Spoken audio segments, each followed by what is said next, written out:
Masturbation यानी हस्तमैथुन को लेकर कई लोगों की अलग अलग राय होती है। कुछ लोग इसके फायदे बताते हैं तो वहीं कुछ लोग इसके नुकसान भी बताते हैं। हालांकि सेक्स की तरह ही मास्टरबेशन को भी एक टेबू समझा जाता है और इसके बारे में खुलकर बात नहीं की जाती। मास्टरबेशन सेक्सुअल नीड को पूरा करने का एक तरीका है। पुराने समय में शादी जल्दी हो जाया करती थी तो लड़के और लड़कियों को भी इसकी जरूरत नहीं पड़ती थी। आजकल शादी 30 साल के आसपास हो रही है, इसीलिए अपनी शारीरिक संतुष्टि के लिए मास्टरबेशन की जरूरत पड़ती है। 5 ऐसे हस्तमैथुन से जुड़े भ्रम जो कि एग्जैक्टली सच है या नहीं, मैं आज इस वीडियो में बात करने वाला हूँ। बहुत से कमेंट आते हैं, भाई मास्टरबेशन करने से बाल झड़ने लगे, मास्टरबेशन करने से पिंपल हो जाते हैं, मास्टरबेशन करने से आंखों की रोशनी चली जाती है और भी ऐसे बहुत सारे डाउट्स हैं जो इंडिया में बहुत ज्यादा प्रचलित है। तो चलिए बात करते हैं सेक्स से जुड़े ऐसे 5 बड़े मिथ के बारे में जो इंडिया में बहुत ज्यादा प्रचलित है। मिथ नंबर 1, मास्टरबेशन करने से आपको जो पेनिस लिंग का साइज है वो कम हो जाता है। आपको जानकर हैरानी होगी कि 80% पुरुष अपने लिंग के आकार को लेकर चिंतित है या आशंकित रहते हैं। दशकों से इस बात पर बहस चल रही है कि किशोर लड़कों में अत्यधिक हस्तमैथुन वयस्कता में लिंग के आकार को कम कर सकता है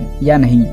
यह भी चिंता व्यक्त की जा रही है कि बहुत अधिक हस्तमैथुन लिंग के उत्तक को नुकसान पहुंचाता है और लड़के की युवावस्था के साथ लिंग को बढ़ने नहीं देता। कुछ लोग वयस्क पुरुषों के लिए भी इसी तरह की चिंता व्यक्त करते हैं। लगे हाथ वे यह भी सुझाव देते हैं कि अत्यधिक हस्तमैथुन पुरुषों के लिंग का आकार कम कर सकता है, लेकिन वास्तविकता इससे बिल्कुल अलग है। हस्तमैथुन का आपके लिंग के आकार पर कोई प्रभाव नहीं पड़ता और यह सिर्फ एक मिथ है। दूसरा बड़ा मिथ कि ज्यादा मास्टरबेट करने से बाल झड़ने लगते हैं। नहीं, ऐसा नहीं है। मास्टरबेट ज्यादा करने से बाल नहीं झड़ते हैं क्योंकि बालों का उससे कोई रिलेशन नहीं है। लेकिन हाँ, एक रिलेशन जरूर है कि अगर आप बहुत ज्यादा मास्टरबेट कर लेते हो तो क्या होता है कि आपकी जो दिमाग है वह ज्यादा सेक्स के बारे में सोचेगा। आप परेशान होने लगोगे, आप कुंठित हो जाओगे, आप नहीं कर पाओगे तो आप ऐसे मौके ढूंढोगे कि आप कर पाए। तो अल्टीमेटली क्या होता है कि स्ट्रेस होता है। स्ट्रेस के कारण आपकी बॉडी बहुत तरह के बदलाव अनुभव करती है, जिसमें से आपका हेयर लॉस होना भी कहीं ना कहीं स्टार्ट हो जाता है। तीसरा बड़ा मिथ, मास्टरबेट ज्यादा करने से पिंपल हो जाते हैं। हस्तमैथुन की वजह से पिंपल होने की धारणा का मिथ सबसे लंबे समय से चलता आ रहा है, लेकिन यह सच नहीं है। सामान्य तौर पर हस्तमैथुन करना बिल्कुल सामान्य बात है, खासकर यौवन के दौरान। यौवन अवस्था में हस्तमैथुन अधिक बार किया जाता है क्योंकि इस अवस्था में किसी भी व्यक्ति के हार्मोन का स्तर बढ़ने लगता है। ऐसे में जब यौन अवस्था में हार्मोन में उतार चढ़ाव होता है तो सिंबल का उत्पादन भी बढ़ जाता है। सिंबल एक तेलीय पदार्थ है जो त्वचा द्वारा स्रावित होता है। दरअसल सिंबल त्वचा को हाइड्रेटेड और बैक्टीरिया से सुरक्षित रखने के लिए सहायता करता है। बहुत ज्यादा सिंबल रोम छिद्रों को बंद कर सकता है, जिससे मुहासे और दाने निकल आते हैं। इसीलिए लोग यह मानते हैं कि हस्तमैथुन और मुहासे एक ही उम्र में शुरू होते हैं, लेकिन मास्टरबेट करने से पिंपल नहीं होते। चौथा सबसे बड़ा मिथ कि अगर हम मास्टरबेट ज्यादा करते हैं तो आपकी आंखों की रोशनी चली जाएगी, आपको धुंधला दिखने लगेगा। हस्तमैथुन के बारे में ज्यादातर लोग खुलकर बातें करना पसंद नहीं करते, हालांकि अधिकतर लोगों में इसकी आदत होती है। साथ ही हस्तमैथुन को लेकर लोगों में कई तरह की भ्रांतियां भी है। बहुत से लोग इसे गलत मानते हैं तो कुछ लोग इससे परहेज नहीं करते। अगर आप बहुत ज्यादा पोर्न देख रहे हैं या फिर ज्यादा फोन देखते हैं तो आपकी आंखों की रोशनी पर इफेक्ट पड़ सकता है, क्योंकि मास्टरबेशन एक ऐसा प्रोसेस है जिसके अंदर आपकी बॉडी की एनर्जी यूज होती है। फोन स्क्रीन में घुसे हुए पोर्न देख रहे हैं और आप साथ साथ मास्टरबेट कर रहे हैं तो आपकी आंखों पर डेफिनेटली इफेक्ट पड़ता है, लेकिन सिर्फ मास्टरबेट से आंखों की रोशनी पर कोई फर्क नहीं पड़ता। पांचवा सबसे बड़ा मिथ कि भाई मास्टरबेशन ज्यादा करने से शीघ्र पतन होता है। शीघ्र पतन ऐसी समस्या है जिससे अधिकांश पुरुष कभी न कभी अपने जीवन में प्रभावित रहे ही है। हालांकि सबसे ज्यादा बड़ी समस्या ऐसे पुरुषों का चुप रहना है और अंदर ही अंदर घुटना है। एक सर्वे के अनुसार 3 में से 1 आदमी शीघ्र पतन की समस्या से ग्रसित है। मास्टरबेशन ज्यादा करने से शीघ्र पतन होता है, ऐसा बिल्कुल भी नहीं होता। हस्तमैथुन और शीघ्र पतन के साथ कोई संबंध नहीं है, पर ओवरऑल आपको हस्तमैथुन से बचना चाहिए। जीवन में सफल होने के लिए हमारी दिनचर्या एक अहम कड़ी है। अगर आपकी दिनचर्या संतुलित होती है तो आप सफलता की ओर बढ़ते जाएंगे। वहीं अगर आपकी दिनचर्या सही नहीं है तो आपका असफल होना या निराश होना पक्का है। हस्तमैथुन छोड़ने के मामले में भी दिनचर्या एक इम्पोर्टेंट रोल है, इसीलिए अपने पूरे दिन का एक अच्छा प्लान करके लें और इसी शेड्यूल से अपने कार्य करें। यह याद रखें कि उस शेड्यूल में हस्तमैथुन के लिए बिल्कुल भी समय ना रखें और आपका जो भी खाली समय होता है उसका सही उपयोग करें। दोस्तों, आपने यह जरूर सुना होगा कि खाली दिमाग शैतान का घर होता है। यह बात बिल्कुल सही है। जब हम खाली होते हैं उस समय हमारे मन में कई प्रकार के विचार आते हैं। जो व्यक्ति हस्तमैथुन करने वाला होता है उसके मन में तब गंदे विचार अधिक आते हैं जो उसे हस्तमैथुन के लिए उकसाते हैं। इसीलिए कुछ लोग इन विचारों से दूर रखने के लिए कुछ नया कार्य सीखे या फिर जो आपको पसंद है वह कार्य करें। ऐसा करना आपको हस्तमैथुन करने से रोकने में मदद करेगा। ऐसा मत सोचो कि आपको हस्तमैथुन की आदत लग गई है। बस अपने मन को समझाओ कि नहीं लगी है और इसको नहीं करना है। यह सब दिमाग का ख्याल है। सब कुछ आपके हाथ में ही है, किसी दूसरे के नहीं। तो दोस्तों, कैसी लगी ये वीडियो आपको कमेंट सेक्शन में जरूर बताना और अगर अच्छी लगी हो तो चैनल को भी सब्सक्राइब कर देना। मिलते हैं अगली किसी फिटनेस वीडियो में, तब तक के लिए अपना ख्याल रखिए।